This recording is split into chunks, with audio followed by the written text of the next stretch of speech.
Ce programme vous est présenté par notre partenaire Dunlop.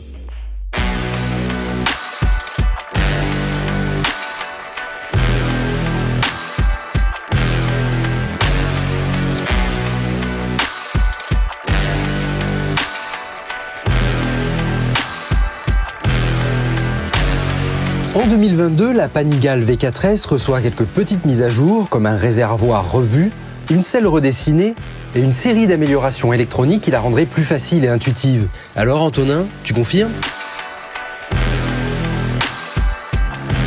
Oh là là, Adrien, vous êtes pas sympa, vous m'envoyez sur un circuit que je ne connais pas, sur une moto que je ne connais pas, et en plus pas n'importe quel circuit puisqu'on est au Paul Ricard, sur un avion de chasse de 215 chevaux. Autant vous dire que j'étais pas très serein avant de monter sur la moto, et là, après quelques petits tours de piste, on peut se rendre compte que la magie Ducati opère tout de suite en fait, parce que les assistances, là je peux vous dire qu'elles sont vraiment pas inutiles, hein. Elles tempèrent les 215 chevaux de la moto, ça trajecte super bien, ça motrice super bien, c'est vraiment l'arme fatale pour la piste. Et puis on a plusieurs modes de conduite. J'ai débuté avec le sport, et le sport, donc on dispose de toute la puissance de la moto déjà, ça c'est vraiment cool. Et surtout ce qui est d'autant moins frustrant, c'est que toutes les assistances en fait sont pas si castratrices que ça, ce qui fait qu'on peut vraiment bien s'amuser tout en profitant de ce tempérament hargneux du V4. Et puis après, voilà, j'ai pris un peu la confiance. Je me suis mis sur le mode Sport A. Ça, c'est vraiment le mode qui est spécifique à la V4S. Et là, effectivement, à 5-6 000 tours, on sent que le coup de pied au cul, il est quand même beaucoup plus franche. C'est beaucoup moins lissé. Et puis après, que dire, hein, cette partie cycle là, elle est vraiment magique. La moto est sur un rail, ça bouge pas, ça vous met grave en confiance. Et puis par-dessus le marché, vous avez quand même une ergonomie qui est super sportive, hein. On est vachement basculé sur l'avant, on est bien en appui sur les demi-guidons. On a les avant-bras quand même relativement tendus, hein. Par contre au niveau des pieds, c'est pas si radical que ça, hein. Ils sont légèrement pliés, mais ça reste gérable. Et puis pareil, hein, ce freinage là, on a un super bon feeling au niveau du levier de frein avant.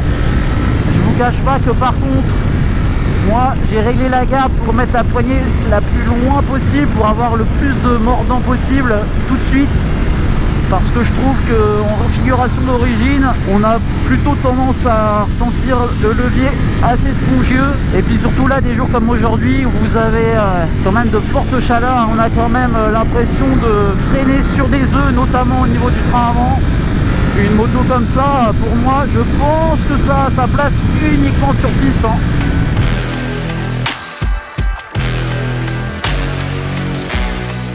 Alors oui, c'est vrai que la Panigale est un peu une moto de tous les superlatifs.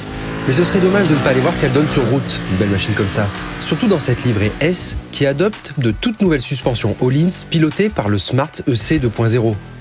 Une belle Panigale avec des belles finitions.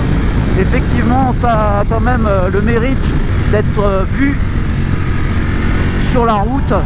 Et donc voilà, là on flâne un petit peu plus sur les petites routes du sud. Et la première chose qu'on peut dire, c'est que dès qu'on roule en fait à une allure modérée, c'est-à-dire entre 50 et 60 km/h, tout de suite elle vous fait sentir qu'elle aime pas ça, hein, cette Panigale. Elle chauffe. Et puis pareil, hein, pour l'ergonomie, si vous voulez rouler pépère, il faudra s'asseoir sur la notion de confort, parce que c'est vraiment assez contraignant, hein.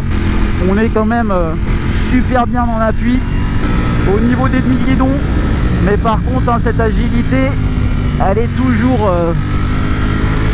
parfaite, et faire virevolter cette Panigale d'un virage à l'autre, ce sera vraiment un jeu d'enfant. On peut vraiment y aller et mettre de l'angle. La moto sourcille pas, hein. Les pneus Pirelli font super bien leur taf. J'ai essayé le mode street, sur la route. Donc forcément, on a une réponse à la poignée de gaz qui est bien moins énervée que sur les modes sport et race. Ça tempère aussi la sonorité de ce V4. On est sur une moto d'exception qui est quand même très élitiste. Je ne vous cache pas que c'est vraiment pour une utilisation sportive, que vous soyez sur route comme sur piste. Il faudra vraiment tourner la poignée pour tirer toute la quintessence de cette moto. Le châssis comme le moteur. Un petit mot sur la boîte de vitesse qui a été revue légèrement en 2022.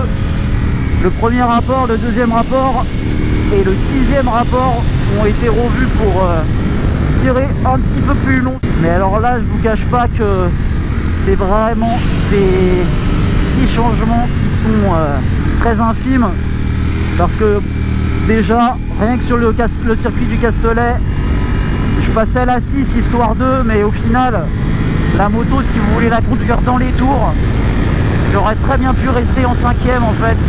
Le quick shifter a été aussi légèrement revu, mais je vous cache pas que je trouve qu'il est toujours perfectible. Il met toujours pas mal d'à-coups au passage de rapport. L'instrumentation ne change pas. Alors toute la navigation est super intuitive. On a deux commodos qui servent à sélectionner vos modes. Le deuxième qui sert à naviguer dans les menus. On a cet écran TFT qui distille toutes les informations de manière assez lisible.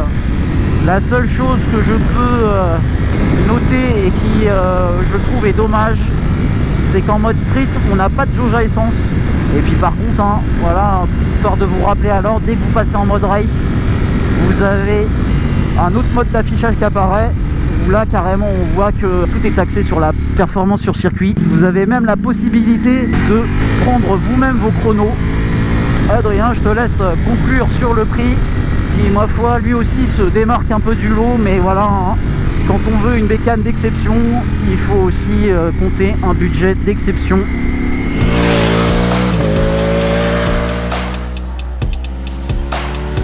En effet, c'est sans surprise que cette Panigale V4S s'adresse à une clientèle aisée, car il faudra débourser pas moins de 30 590 € pour pouvoir se procurer une version sans option. En face, l'Aprilia RS V4 Factory fait office de concurrente directe, car elles revendiquent toutes les deux une identité et une utilisation radicale à l'italienne. Seulement, l'Aprilia se monnaie contre la somme de 25 999 €.